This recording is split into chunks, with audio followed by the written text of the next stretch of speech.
Hey, welcome. Today we are not getting bogged down in some dusty old business textbook. Nope.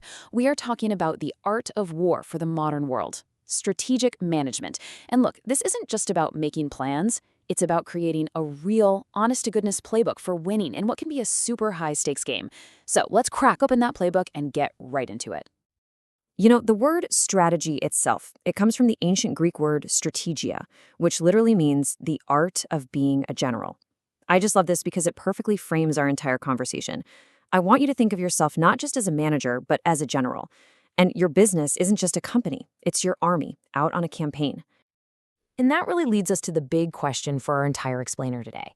In this modern battle of business, where the competition is absolutely fierce and the terrain is always changing under your feet, how do you become the general who actually wins? I'm not talking about winning a few skirmishes. I mean winning the whole war. All right, let's start with the absolute basics. What even is strategy? Because here's the thing, and it's so important, it is way more than just some static plan you write down, print out, and then stick in a drawer somewhere. It's got to be a living, breathing response to everything that's happening around you. Okay, so this slide shows a really crucial distinction. On the left, you've got your intended strategy. That's the original battle plan you drew up. FedEx's hub-and-spoke delivery system, a totally brilliant intended strategy. But then on the right, you have emergent strategy. These are the unplanned moves you make right in the heat of battle. FedEx's disastrous Zap mail was a perfect example of this. It was an emergent reaction to the fax machine, and it failed spectacularly. It just goes to show you, a winning general has to know when to stick to the plan, but also when a supposed opportunity is actually a trap. So, before a general can even think about making a plan, they have to do one thing first, and they have to do it well. They have to gather intelligence. This is the analysis phase. It's all about knowing your battlefield inside and out before you even think about committing a single troop. First things first, you have to look outside your own army at the wider world. What's the political weather like out there? How is the economic terrain shifting? Are there some new technologies popping up on the horizon that could literally change the whole game? See, these are massive forces that are totally outside of your control, but they will absolutely 100% affect the outcome of your campaign. Ignoring them is like marching your army straight into a blizzard without a coat. And once you've gotten a good survey of that external landscape, you've got to turn that spyglass inward and look at your own forces. This slide separates the two worlds perfectly. On one side, you have your internal factors, your army's strengths and weaknesses. These are the things you can actually control: your resources, your people, your systems. On the other side, you've got those external factors we just talked about, the opportunities and threats that are just out there. You can't control them, but you absolutely have to react to them. And this right here, this is the General's Command Dashboard for organizing all of that intelligence, the classic SWOT matrix. It takes everything you've just learned and puts it into one clear picture. What are our strengths that we can really press? What are our weaknesses that we need to protect? What opportunities out there can we seize? And what threats do we have to defend against? A good SWOT analysis isn't just a business school exercise. It's your map of the entire battlefield. Okay, so intelligence is gathered. The map is all laid out on the table. Now comes that moment of decision. Let's move into the formulation phase and see how a general actually chooses a plan of attack. So there's this management guru, Henry Mintzberg, and he gave us this brilliant framework called the 5 Ps of strategy. The first P is the one we all think of, strategy as a plan. This is your deliberate, conscious course of action that you map out ahead of time. It's your step-by-step guide to get from point A to point B. Simple enough, right? But the second P, this is where things get really fun. Strategy as a ploy. See, this isn't the grand campaign plan. It's a specific, clever little maneuver designed to outwit an opponent. And the perfect example is Burger King's #ScaryClownNight. They offered free Whoppers to anyone who showed up dressed as a clown on Halloween. A direct, super cheeky jab at McDonald's. That right there is a classic strategic ploy. The third P is strategy as a pattern. And this one's fascinating because, sometimes your real strategy isn't what you say you're going to do, but what you consistently do over and over again.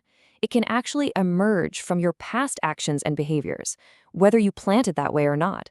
It's the recognizable pattern your army makes as it moves across the map. Next up, we have strategy as a position. This is all about finding your unique, defensible hill in the marketplace. It asks the question, where are we going to plant our flag relative to our competitors? Are we the low-cost provider? Are we the premium luxury brand? Are we the scrappy, innovative disruptor? Your position is your strategic location on the battlefield. And finally, we have what might be the most powerful P of all, strategy as a perspective. This is a shared worldview, a deeply ingrained culture that shapes how literally everyone in the organization thinks and acts. Just think about Jeff Bezos back in the 90s.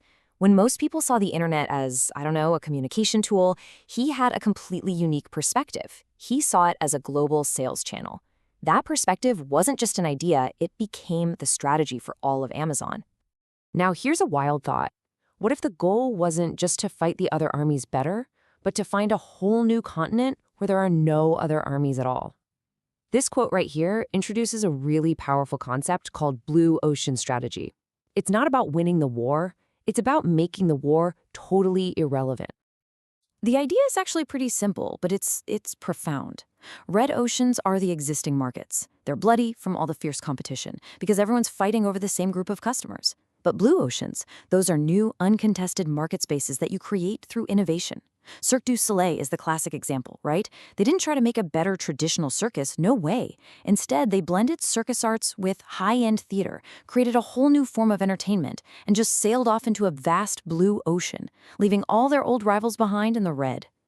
So, you've got your intelligence, you've formulated this brilliant, world-beating strategy. That's great, but as any general will tell you, a plan is completely worthless if you can't actually execute it. So let's move on to the most critical phase of all, implementation. This is where the battle is actually won or lost. And this is exactly why it's so darn hard.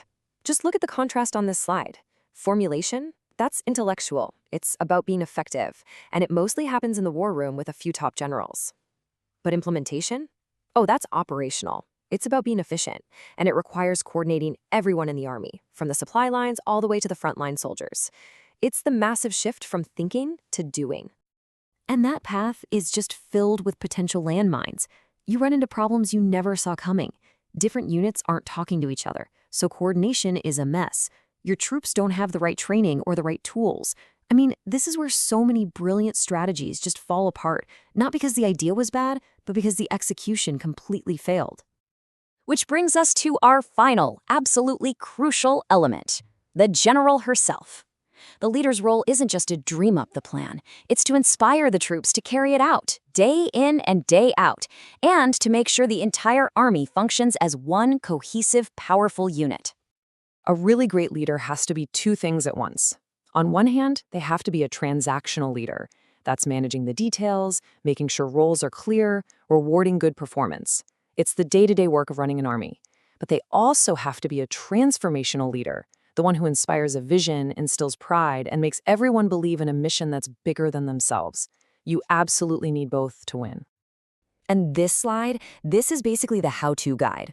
A leader builds a strategy-supportive culture by design, not by accident. It's all about consciously shaping the environment through clear values, being a role model, and being really smart about what you reward. You are building an entire system where the culture itself helps execute the strategy. So when you boil it all down, the big takeaway is this. Strategy isn't a document you create. It's a way of thinking you adopt. It really is the art of being a general in your own field. So the final question I'll leave you with is, what's the next move in your playbook?